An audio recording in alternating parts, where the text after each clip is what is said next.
I see we have a full house. Good morning. Good morning. For those of you who've never been to Lexington County, welcome to the Lexington County Courthouse. Please. Are you ready to call it? Can you call it? Give it right back to me. All right, we're here for a status conference.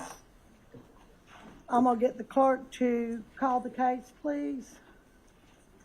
In the matter of State of South Carolina versus Richard Alexander Murdaugh, indictment number 2022 GS 15 00592 through 595. Thank you. All right, Mr. Waters, how are you? Good morning, Your Honor. Good to see you. Good to see you. Now, let me ask you, I know some of your counsel at the table, but I don't know all of them. Can you please just let me know who the state's team is? So I have David Fernandez, Assistant Deputy Attorney General David Fernandez. He's my number 2 in the state grand jury section. I have my boss, Mr. Don Zelenka, who is I here. know.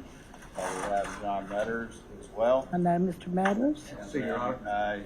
You may see at various times we have Assistant Attorney General Walt Whitmire, Senior Assistant Deputy Attorney General Melody Brown. All right, welcome. Let me, Mr. Harpooling, can you tell me, I think I know just about everybody at your table, maybe not everybody, but can you introduce the defense? Please report, Your Honor. This is Jim Griffin. Mr. Griffin? Bill Barber. Mr. Barber, good to have you.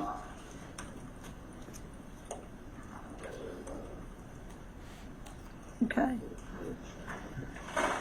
All right. I've made some notes on a status conference, and I'll let y'all talk in just a little bit.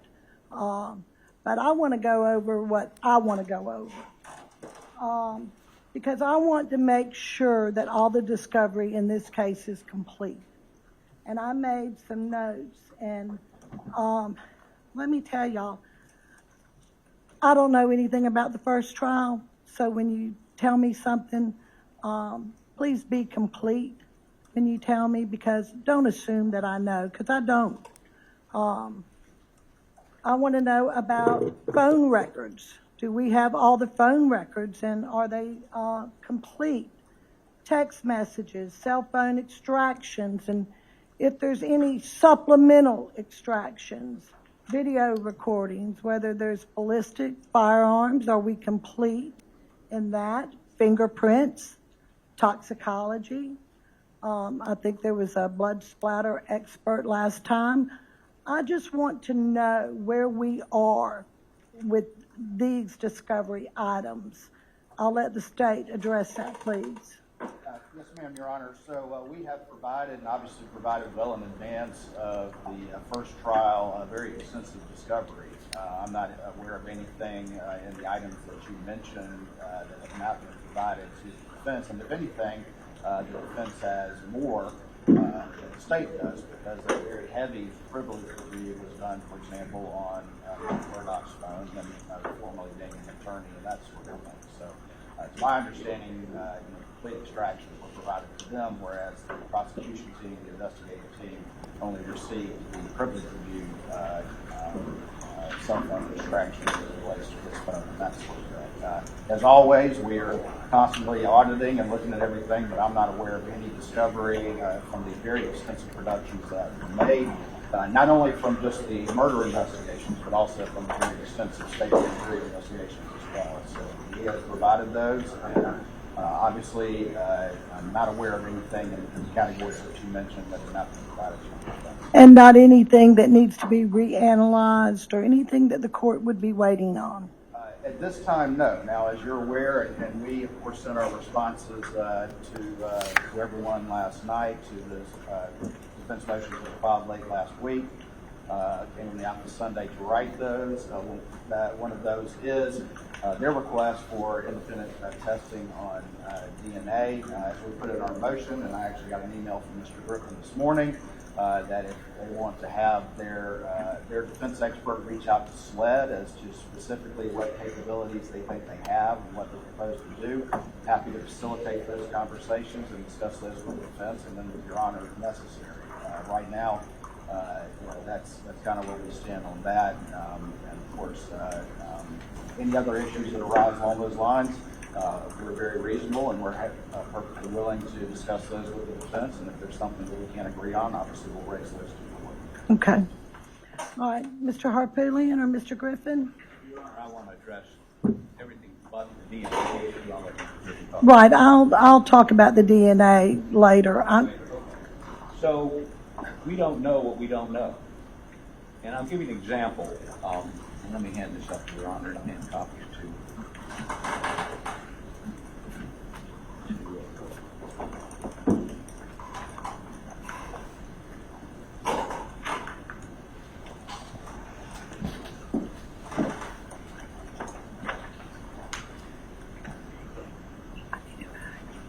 Your Honor, this is a transcript of an interview done with a guy named Chapman and another officer who were folks that arrived on the scene to begin with, processed the scene, and were very involved in the forensics of processing the scene.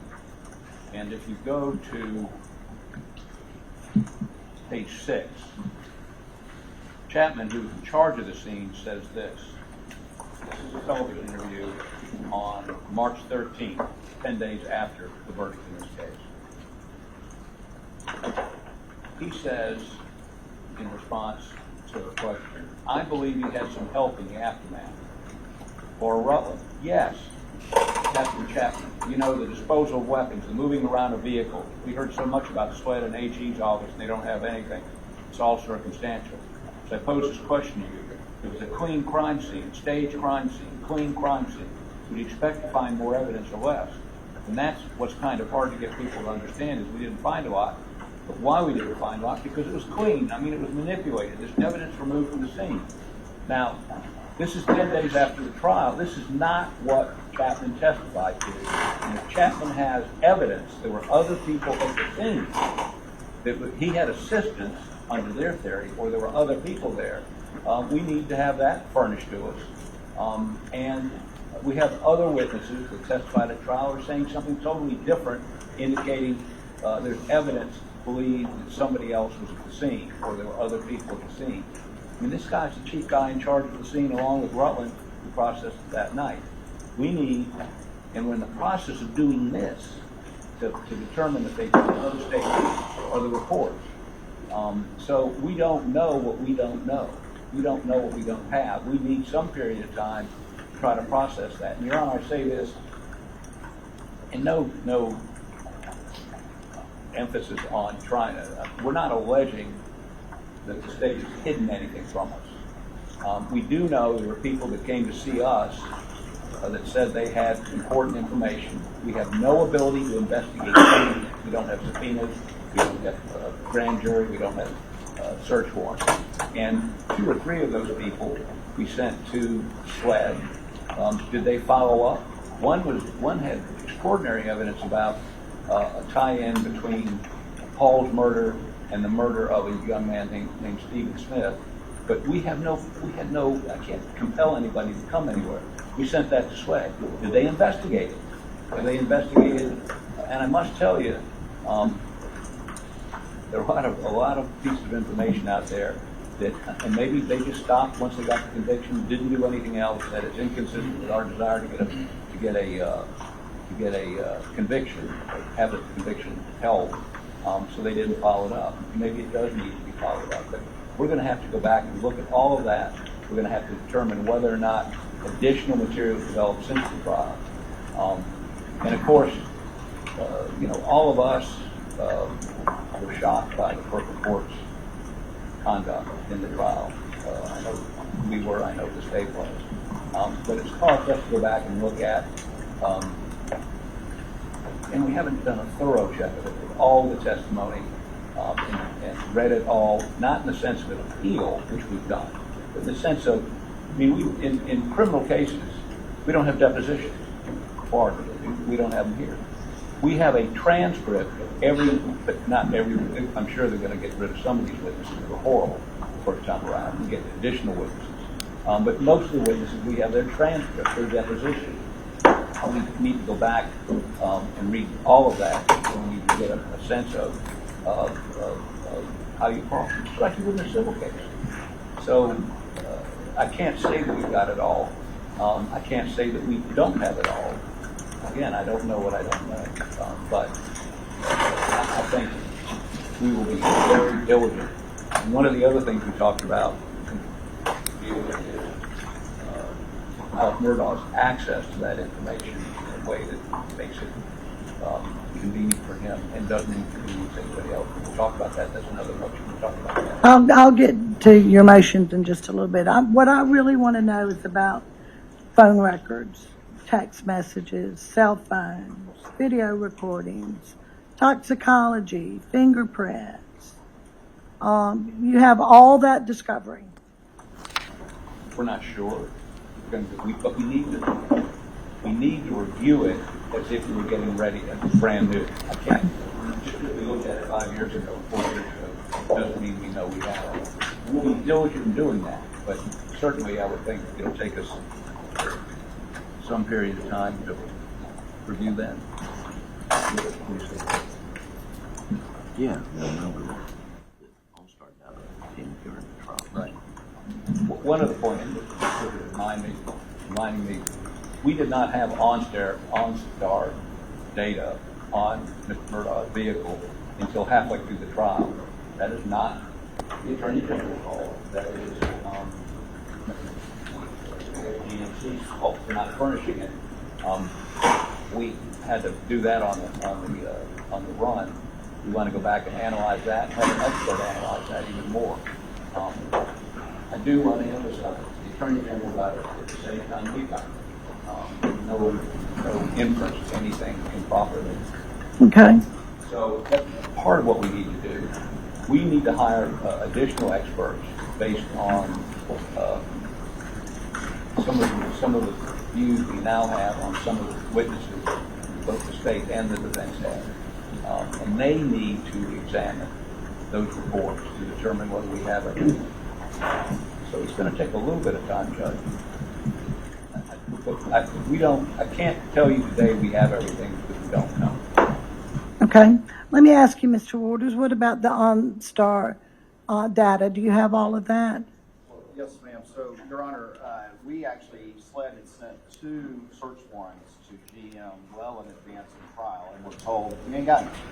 And I think what happened was during the course of the trial, we actually had the FBI buy a Suburban and essentially reverse engineer the black box in the Suburban in order to provide us telemetry data, which of course is all provided to the defense.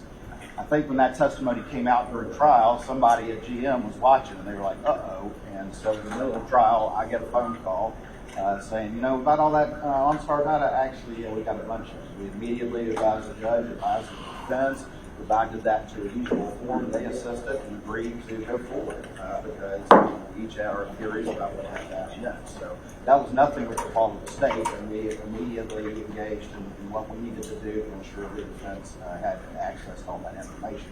As to him saying, we don't know what we don't know, well, I know my obligations are, and if I have knowledge of something that's disclosable, then it's been disclosed. And so to imply that there's something out there, I mean, we're always constantly auditing that and doing our obligations, but I take discovery obligations very, very seriously. Mr. Harker knows that. As far as these musings, I haven't watched this TV interview. The musings of some captain about, whether the scene was clean. Well, there was evidence presented at trial that there was standing water on the concrete pad of the kennels, that the hose was not put back the way that it normally was coiled by the person who was in charge of taking care of those kennels. So he may have been talking about that, but ultimately, while Colleton responded initially, the scene actually was in charge of the process by SLED, and they've had access to all that information. So to sit here and imply, we don't know what we don't know, well, I'll recognize that, but I know that my obligation is to provide that information to the defense. And if I'm aware of it, then it's been provided. And we have done that. They've had it since well before the original trial, and we will continue to do that. And as he freely recognizes, the OnStar data came in late despite our best efforts and was immediately disclosed to them. They had every opportunity to process that information, and then they agreed, you know what, let's continue on. So that's not anything, any sort of indication of a bad process or practice on both sides. So the bottom line is they have everything that you have. To my knowledge, yes, ma'am, and we were very careful about going through all that discovery. And you don't know of anything else that needs to be analyzed at this time? Well, again, we have that DNA. The DNA, and I'm going to get to DNA in just a moment. Of course, it was analyzed ahead of time. Now, what they're Right. talking about is some additional capability, and as I expressed in our motion, and Mr. Griffin has responded, I'm happy to facilitate discussions, and if there's some capability out there that's beyond the capability of SLED, and it has a reasonable chance of providing some sort of analysis, then we're happy to do that. Now, of course, as we put in our motion, ultimately there's absolutely no evidence that Maggie Murdaugh was in a struggle with anyone, that she had any sort of defensive wounds, that she was scratched, any sort of attacker. And we also know that it's very common with how sensitive touch DNA is. We're constantly shedding DNA and picking up DNA from others by shaking hands and doorknobs and all the rest of it. So, this is a bit of a red herring, but that doesn't mean that we are not willing to discuss with the defense anything that they want to do, and if reasonable, we'll be the first to do that. And if that needs to come back to this court, we'll do that as well. Okay, thank you. Sure. We know from testimony in the first trial that the chief SLED officer involved admitted he misrepresented things to the grand jury. Since the trial, the case was dismissed, in which he testified because the judge found he was hiding evidence and misrepresenting that. That's the chief officer. No longer SLED, but it raises questions with us, not whether it's been withheld by the state, by the prosecution, but did he give them everything he had? Did he do what he did in the subsequent case after the trial where he had evidence? And I think we've got to go through it and look and say, are there gaps here? Are we missing something? And for us, and look, we want to try this case as quickly as possible. No question about it. But what we don't want to do is not be prepared based on what we now know happened at the first trial. And we'll have a motion probably next week that will expand on that a little bit. We didn't feel that we wanted such a motion as that. Well, and I don't. I really wanted to go over and see where we were with discovery. I want to set a timeline. I want to set out some pretrial conferences, and I want to set a trial date. That's why we're here today. And I want to go over some of these motions. I think some of them are not substantive, that I could go ahead and rule on those today and be done. And I will set up a pretrial. I'll give y'all some dates and hope you brought your calendars. And we'll set a pretrial.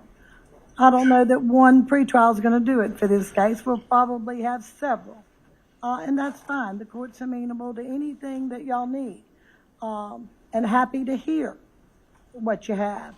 If you find something, Mr. Harpootlian, that you need to bring to the court's attention and you want to file a motion, I am more than happy to hear it. Okay? All right, so let me move on to my next notes.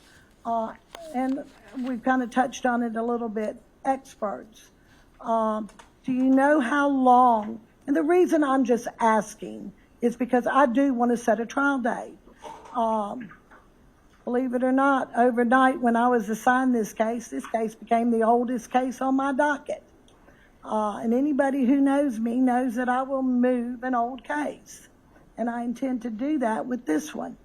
So, I'm asking Mr. Waters, expert witnesses, do you know how long you need to get expert witnesses and talk to people and get everything that you need for the prosecution of this case? Yes, ma'am. So the vast majority of our experts will be with SLED. And so I that, we are ready, within reason, of course, to move this as expeditiously as possible. We do have another expert that testified from the FBI and things like that, but much of that is the same. And so, as far as the state's position as to scheduling, and I know we've already sort of stated this publicly, that we were trying to do this, before the end of the year, late towards the end of the year. We're ready to go. We're together about that. So I'm not aware on the state side of any expert issues that would provide for additional delay. All right, Mr. Harpootlian, how about for the defense?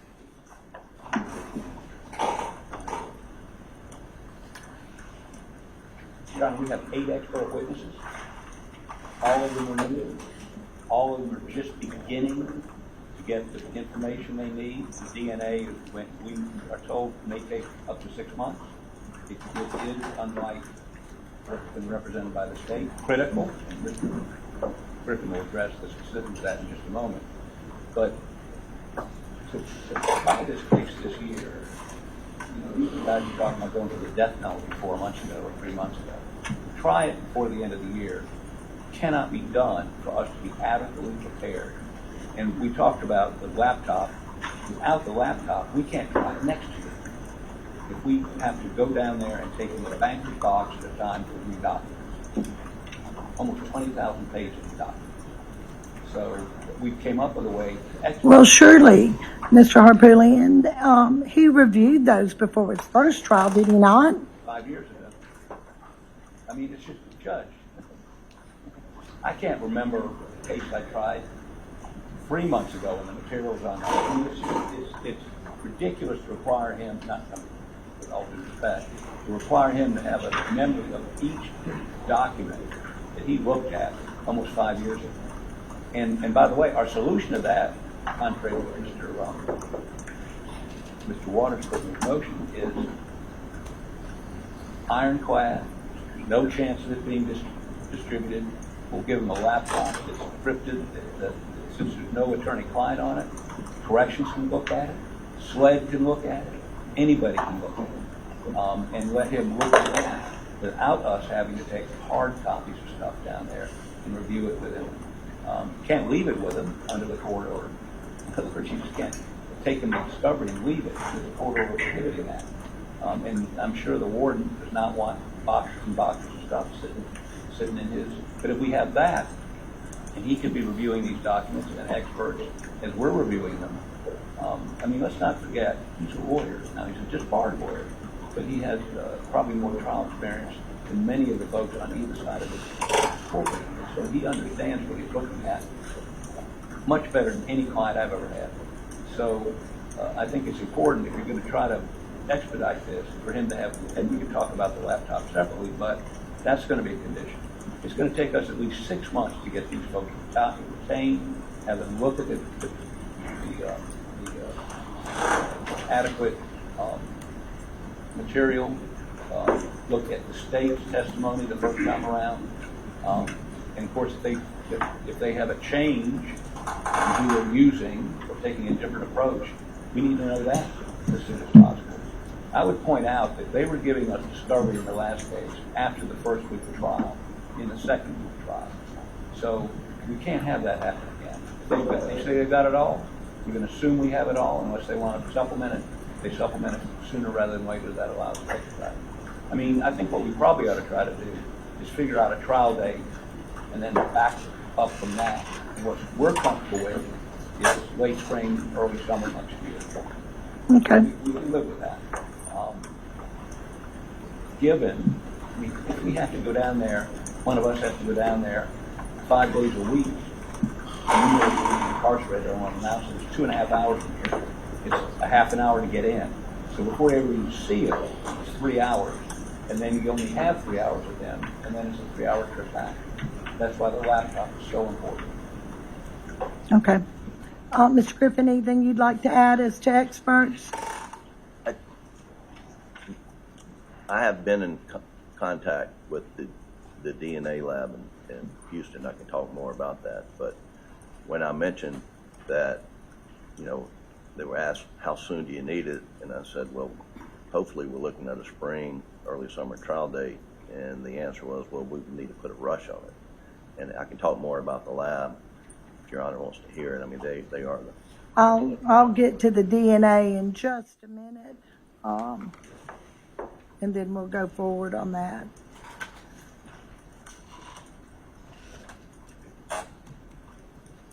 All right, let me talk about this computer at the Department of Corrections. I did receive your response, Mr. Waters, yesterday at 5. Did you get the opportunity to look at that, Mr. Harpelian? I mean, basically, I just made myself some notes. You were concerned about the state grand jury material and talked about a protective order and some other issues. I agree about there are some sensitive issues. The state grand jury material is protected and should be protected. And then you mentioned an order that Judge Newman had. I kind of think, Mr. Waters, that when this case was reversed, that order goes out the window and we might need a new order for this case. It's my understanding that the order stated that the grand jury material is secret. And I mean, that's pretty straightforward. And I know that you would like to prohibit the digital dissemination of the state grand jury material, that there's no photocopying, scanning. I breezed through this. You don't want any digital copies. And all of this, while it doesn't prohibit the defendant from reviewing the case materials, you want the attorneys to make sure that they keep in their possession the state grand jury material. Is there any objection to that, Mr. Harpelian?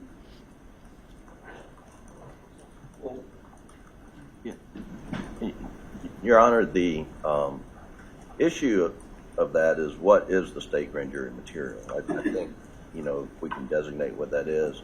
It's beyond grand jury testimony, there's very little of that in the discovery. I think they've gotten things through grand jury subpoenas that have been produced, underlying records and whatnot. And so, is that really sensitive grand jury material? And some of us introducing the evidence at the trial, I'm sure of that. But, so, no question about grand jury testimony. We have no issues with that. But it's just hard to say what exactly are grand jury materials when a lot of the subpoenaed documents and information have been produced. And Your Honor, if the issue is dissemination, I mean, he has a right to read it. Oh, absolutely. I said that. It does not prohibit him from reading it. The issue is dissemination. I mean, we're just basically talking about a big Kindle. You can read on it. You can't send emails. It's not connected digitally or cell or Wi-Fi to anybody. It can be kept. Let me say this: the Department of Corrections has been extraordinarily professional in dealing with us, giving us access to them. But no complaints with them whatsoever. But what we'd like that laptop with the warden and corrections to have total access to it. It can be inspected by SWED to make sure it can't transmit an image, a message, can't be used in any way. There is no Wi-Fi at this particular institution, so it has to be by self-service. I mean, these are not difficult technical issues. And if they're concerned about grand jury testimony, we have to take that out. That's a moment of what we want him to look at. And we can certainly do that separately with hard copies. We'd be happy to go down there and do that. Well, let me tell you. Well, Mr. Waters, let me hear from you first. Yes, ma'am. So we really, as far as the protective order, we really have two things. There was the state grand jury investigation, and ultimately there was the standard protective order for that. He's pled guilty to all those offenses. There's nothing reversed about that. But necessarily, as that state grand jury investigation was going, things came up that were ultimately relevant to the murder. So it was much bigger than they say. You know, I don't have the number in front of me, Your Honor, but it was at least 20 witnesses, multiple subpoenas, and so all of this was in that ambit. And as well as Judge Newman issued a second, to my recollection, protective order as it related to just sort of the murder evidence as well. So they're two separate things, but they all blend together. And so all of this evidence is sensitive. On top of that, the murder evidence is in fact very, very sensitive. And frankly, we've been trying our best to protect it from improper dissemination because it's worth a lot of money. Now, one thing SCDC is adamantly opposed to, okay, is having an inmate have a laptop. They are absolutely 100% opposed to that. And I have to remind you that this is an individual who already had his tablet privileges taken away from misuse of that. This is an individual who was caught receiving contraband that was passed from a family member through the defense to him, found by guys. And so this is not a guy who is, and this is also a guy who's been convicted of over a decade of fraud. Now, they say that these things can be locked down and made to say in the matter. And I understand these issues very well. Because the state grand jury made a point to partner with SCDC to fight the problem of the fraud and corruption emanating from there, and it's done with the use of devices. This is a very severe security issue, and no matter what protections are put in place, there's always ways around this, and SCDC has experience with that. So the fact remains is he's an inmate, and SCDC is adamantly opposed to there being some laptop that he has access to. And for this idea that SLED is going to be able to review, attorney communications and work product on that, I don't understand how that's going to happen. Now, SCDC is happy to accommodate and to any meetings they have. And no one says that the defense can't bring down digital evidence to review with them while it's under their supervision and then take it with them when they leave. That is absolutely the way it should be, that ultimately this information, whether state grand jury or not, is too sensitive to have an inmate, despite what protections are put in place, have a laptop, because frankly, the reality is that inmates are constantly and successfully violating whatever protections. Despite everyone's best efforts, you're doing a great job. It's just the nature of it. Okay. Sure. I had a series of emails, and I don't see the Department of Corrections here today or checking. I had email chain with the warden at a particular institution, and he doesn't raise those objections. He just, and we bring another laptop, and we can't have cellular or Wi-Fi capabilities. So, and that's what this says. So, and with all due respect to the Department of Corrections, if we don't get the ability, I mean, if Mr. Griffin and I, or Mr. Barber, or Ms. Fox have to go down there, 3 hours down, sit with him for 3 hours, 3 hours back, we're talking about at least the end of next year, if not the beginning of the following year, to get this report. We can't be working on experts, and we can't be interviewing witnesses while we're tied to sitting there and babysitting him while he's reading a laptop that doesn't have any capability to communicate or copy. And we'll be happy to have SWED inspect it. We'll be happy to have the Department of Corrections inspect it. But the idea, we bring laptops in. We were given, as you can see, permission to bring laptops in. Laptops are brought in all the time. The question is, can he keep, not he, but can the warden keep it, or some office at the institution keep it and give it to him when he needs it? And Your Honor, I gotta say, the idea of bringing him in here chained up, the idea of not letting him have access to a laptop, the idea of opposing everything we're trying to do to expedite this process. I understand it's Mr. Waters' job to legally prejudice the defendant, but this is beyond the pale. This is beyond the pale. I'd ask you to remind Mr. Waters that he has an ethical duty to see that justice is done, not to get a conviction. Thank you. Mr. Harper, I don't. And that is, Okay, we're not going to go there. But and I have no intent to prejudice anyone. Prejudice suggests a decision on an improper basis. and the court doesn't take it that way, Mr. Waters. Thank you, Your Honor. All right, let me tell both of you. I took the liberty of calling the warden and talking to him about the laptop situation. And because I too used to practice law, I remember terabytes of discovery that I had to carry to my clients to go see. And I know that it can be cumbersome, and I would imagine the discovery in this case is a lot. How many pages do we have, Mr. Waters?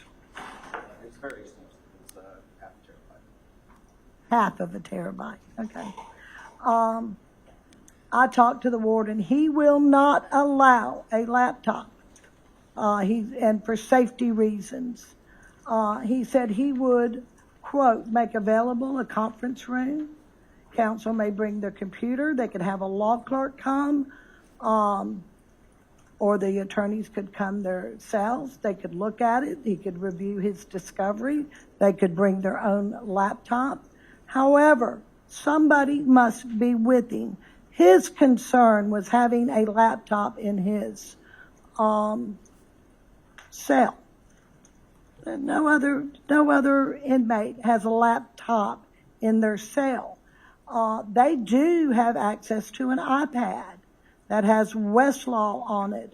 Now, I just have to be honest with you. I didn't even think about asking him if you could download any discovery on that iPad. I don't know if that's available, but I certainly will call and check and see if that's acceptable to him. If that's the case, I'm going to have Mr. Waters draw me up a proposed order on the state grand jury material. I haven't looked at Judge Newman's yet, but I will. Please run that proposed order by Mr. Harpootlian and Mr. Griffin. I will check on the downloading on an iPad, but I'm not going to allow him to have a laptop computer in his cell. It's for safety reasons. That's out of my control. I think it's not only for the safety of the others at the institution, but probably, Mr. Murdaugh, for your own safety. Okay.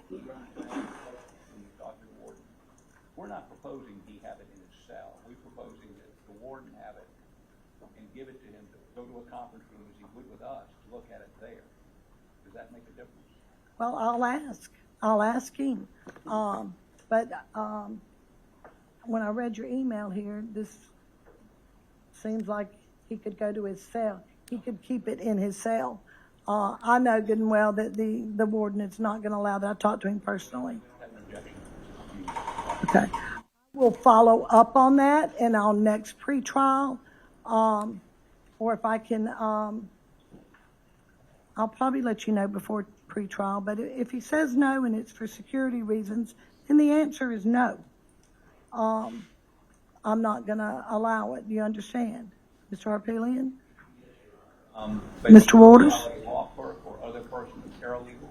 He'd let a paralegal go. All he wants is the name of the person, and you're more than happy. And he said he's not going to limit you to 3 hours. They can stay 8 hours if they want. He will make a conference room available so he could see the material. It does not have to be a lawyer. Okay, that. Your Honor, I spoke with the director at Federal Counsel this morning, and they expressed the same thing. We're here to facilitate the defense doing that. Right. You know, I want him to have all his discovery. He's entitled to all of it. You know, it's safety concerns. It's.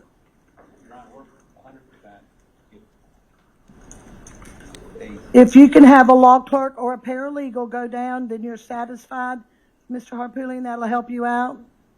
Automatically, if we're not limited to 3 hours, it makes that 2.5 hour trip down and 2.5 hour back worthwhile. Okay.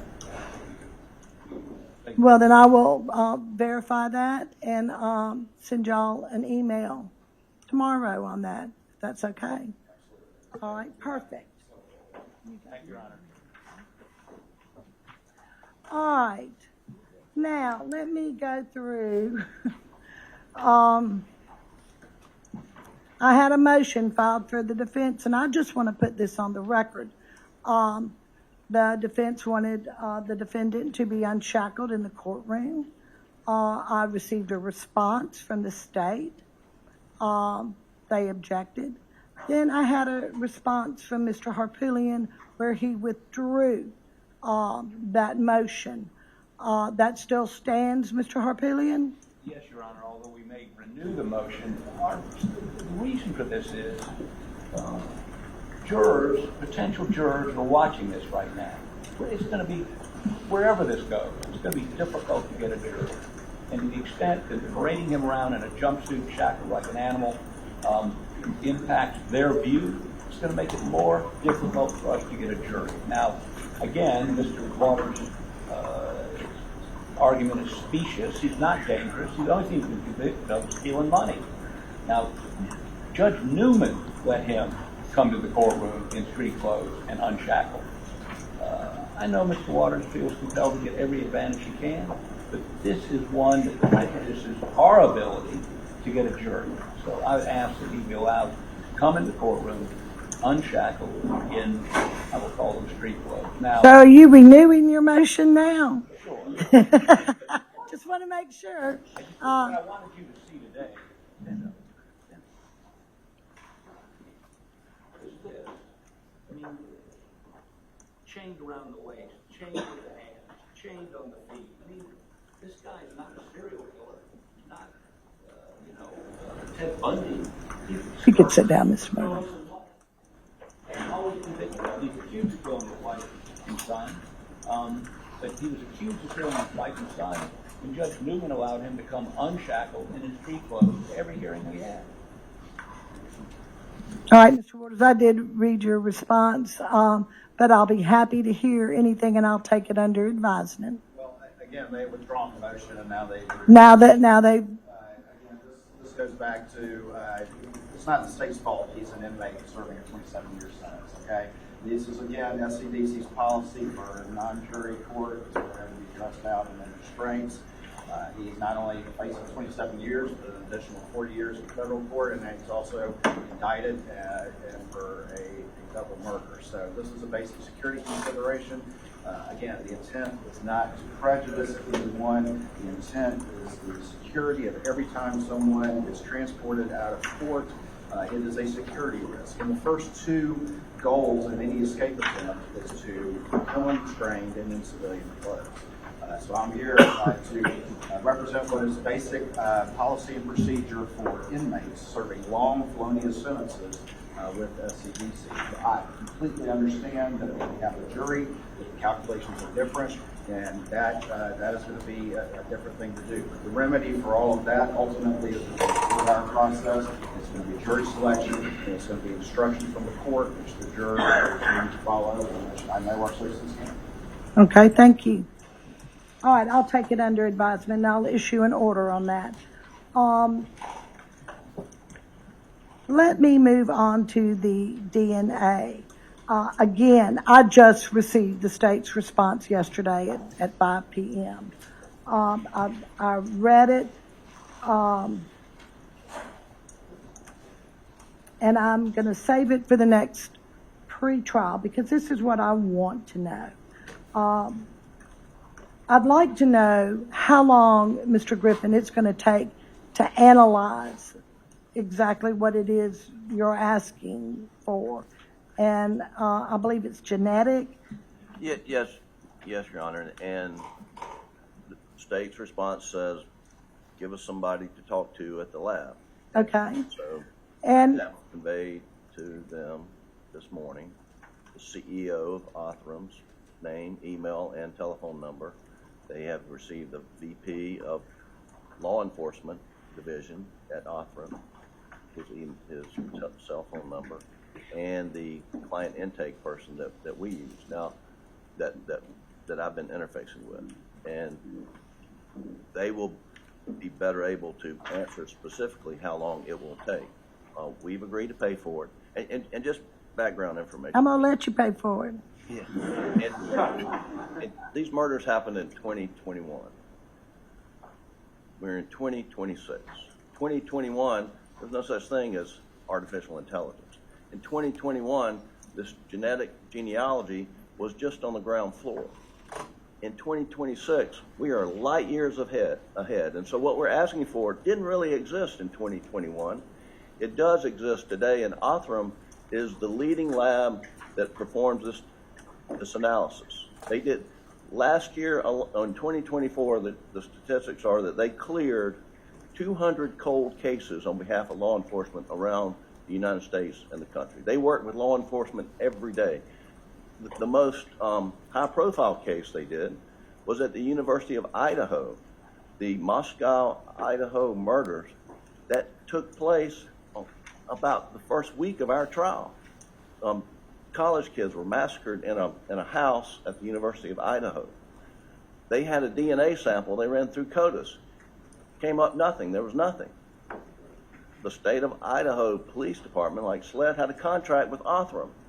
They sent the test Othram. Othram does this genetic genealogy DNA analysis, and it comes back to a family member who'd done a DNA test, ancestry test, of the person who committed these murders, Brian Koberg.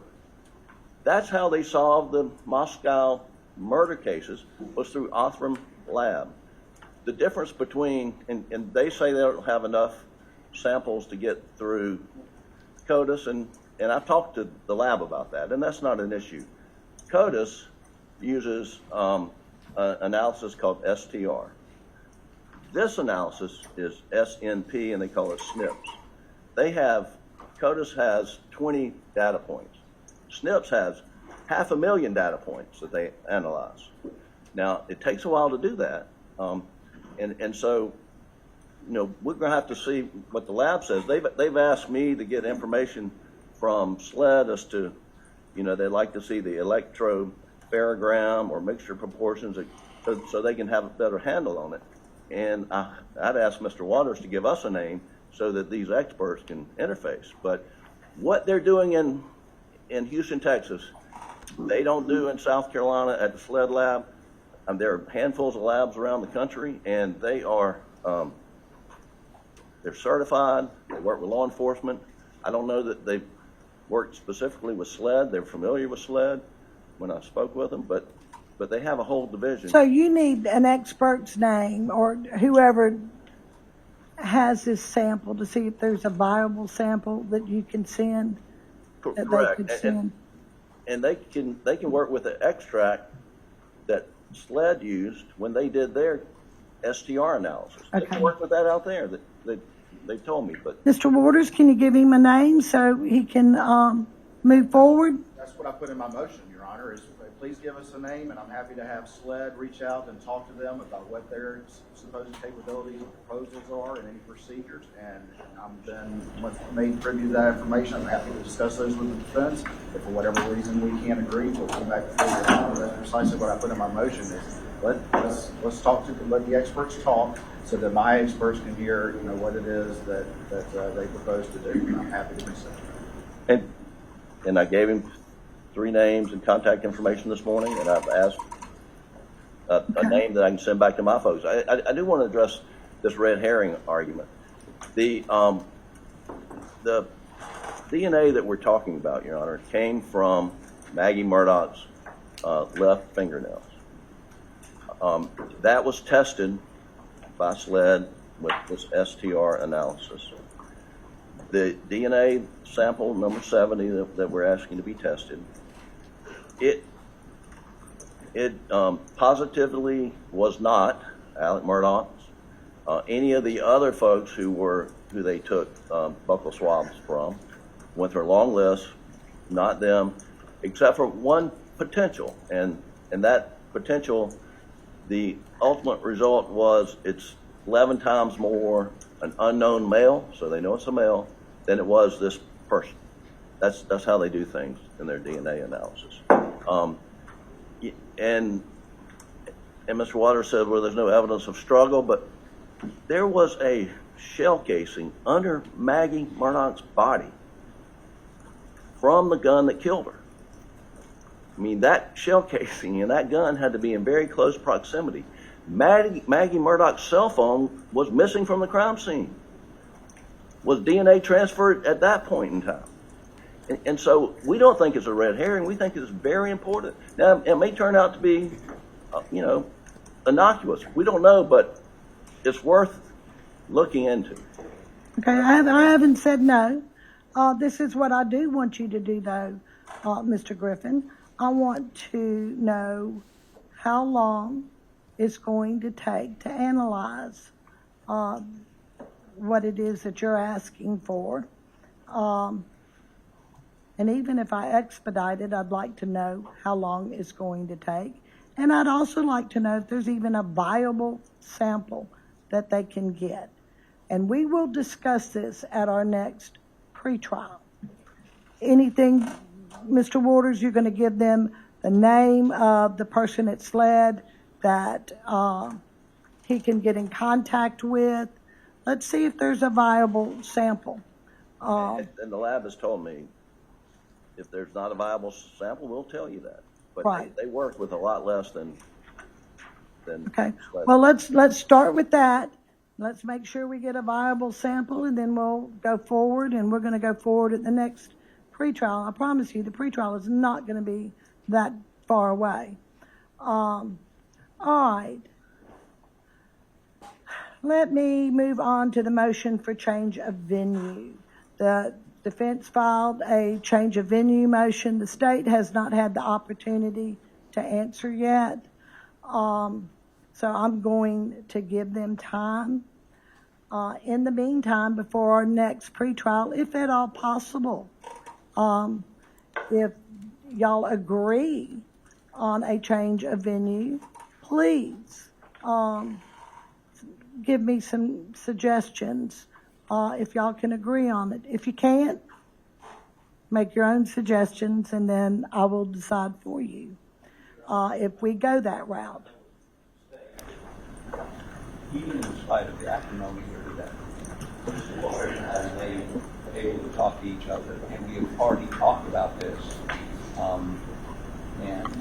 I think we'll have continuing discussions, and depending on when you set your next pretrial, An answer for me? we try, if I don't have to keep driving down for me. Yes, Your Honor. Of course, without taking a specific position right now, I've Right. Mr. Harpootlian this morning that, we can kick some things around. And like you just said, if we agree, great. If we don't, then we'll force it aside. That's right. Don't have a problem with that. Okay, perfect. All right, now let me address, I see Mr. McCullough sitting out there, and then I also have another. They're both the same protective order, but they're wanting two different things. Ours is not the same as this. That's right, they're two different things. Barbara will address one. Right. As far as, but I think before we go there, Mr. Harpootlian, I believe, Mr. Waters, am I correct in stating that you're working on a response to both of these? There might be some redactions that you wanted, and you're going to submit that to the court? Okay, and I'll be able to address that at the next pretrial conference. Again, we are generally in favor of those being unsealed, but they will have to be done judiciously and with appropriate redactions to preserve their identities and that sense. Right, because I did, yeah, and I did receive something from SLED, an email from SLED. That was General Counsel Adam Whitsley, who's present here today, and SLED. Where is he? Okay, I did receive your email, and just get me an answer on that, and we'll decide at the next pretrial then. Okay,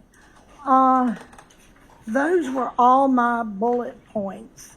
So let me ask the lawyers, did I miss something? Is there something you would like to add? One thing Your Honor had mentioned is the location of pretrial hearings. And from the state's perspective, we're happy to come to wherever Your Honor happens to be.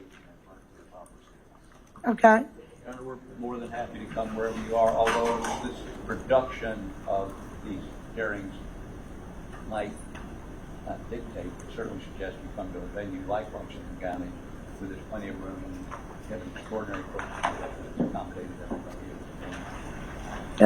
I think they've done a really good job with security and with the press and being organized. And this is my home county. Let me just ask and throw this out there. Mr. Waters, is there any objection if we hold pretrial here?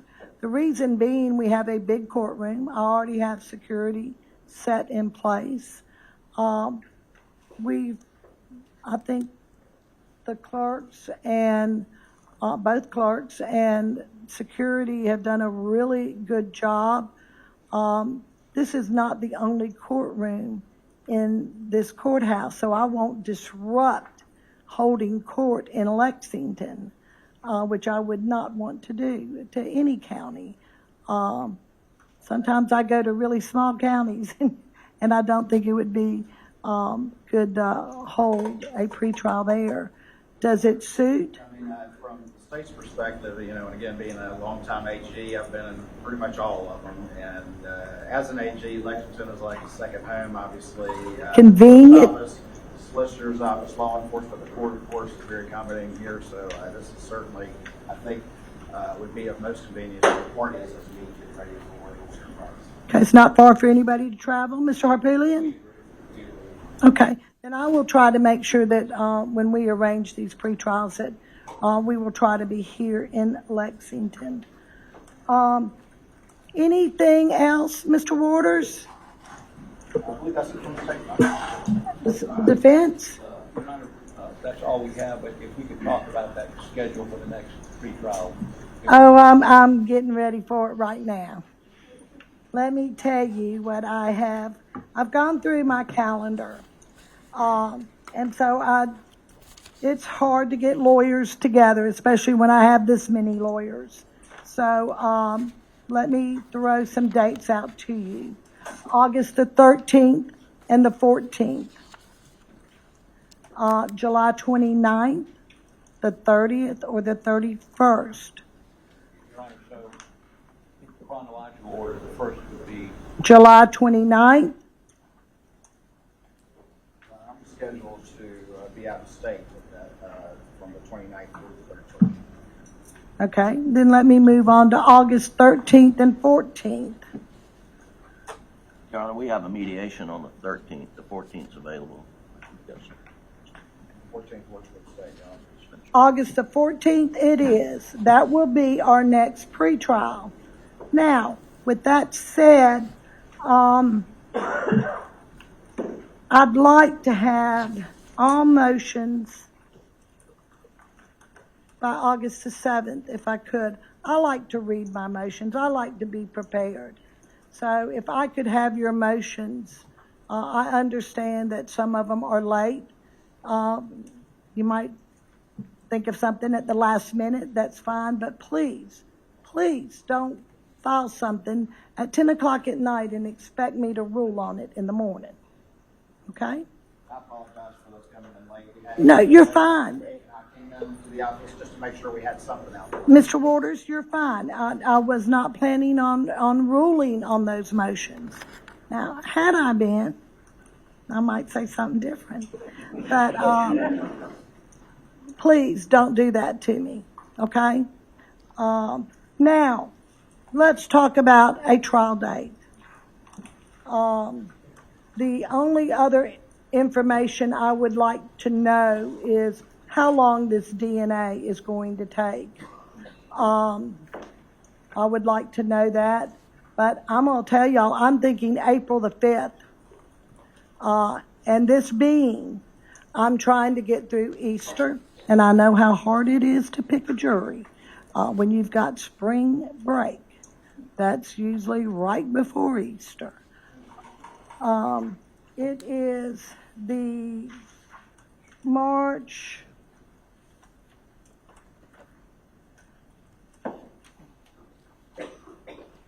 Is it the 28th? I think it's just the week. It's March 28th. So I'm thinking April 5th. I know that we'll have a new Attorney General coming in. Mr. Harpootlian has already told me it's going to take 6 months to get experts prepared and ready to go. That would give the new Attorney General time to look at his case in case he's going to be here and join us. And let me tell you this, tell both of y'all, I think y'all know me pretty well. When I set a trial date, I don't do continuances. I don't do it. It better be a really good reason. So, how does April the 5th sound, Mr. Waters? Yes, ma'am, they will be ready. Mr. Harpootlian? We'll be ready with some contingencies if the DNA takes longer, for instance, or, I will have that information by next pretrial. If I need to extend it out a couple of weeks, I will, if that's the case. Please do not think that this case is going to be tried a year later, because it's not. We're going forward. Your Honor, we're more than happy with that. Mr. Murdaugh is more than happy with that. I just, again, DNA, really all, everything, different light, because the science in all these areas is much better than it was 5 years ago. I understand. Technology changes overnight. Overnight, I understand. Mr. Griffin, anything you'd like to add? Yes, Your Honor. The Supreme Court reversed this case on misconduct by clerk of court, but the Supreme Court also addressed financial crimes evidence, and depending on how much of that or any of that comes in, will determine the length of the trial in many respects. Judge Newman last time would not rule pretrial on that issue, and it's going to be an issue that we're going to have to brief and argue with Your Honor as to, we don't think any of the financial crime evidence should come in at trial. And so I'm just flagging that it would be helpful to us, I believe, to know if we're going to have to defend against that during the trial, or are they going to be able to put it up. And so I'm just asking maybe some earlier date where we can have, Your Honor, address those issues. We will.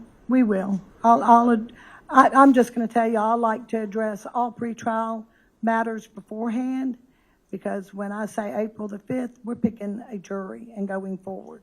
All those issues should be decided by then. Your Honor, that's my practice as well. We filed extensive pretrial motions prior to the prior trial, laying all our cards on the table. It's exactly why we thought that was admissible. Thank you. I appreciate it. Anything further before we adjourn? Mr. Waters? And Mr. Harpootlian? Nothing for the defense.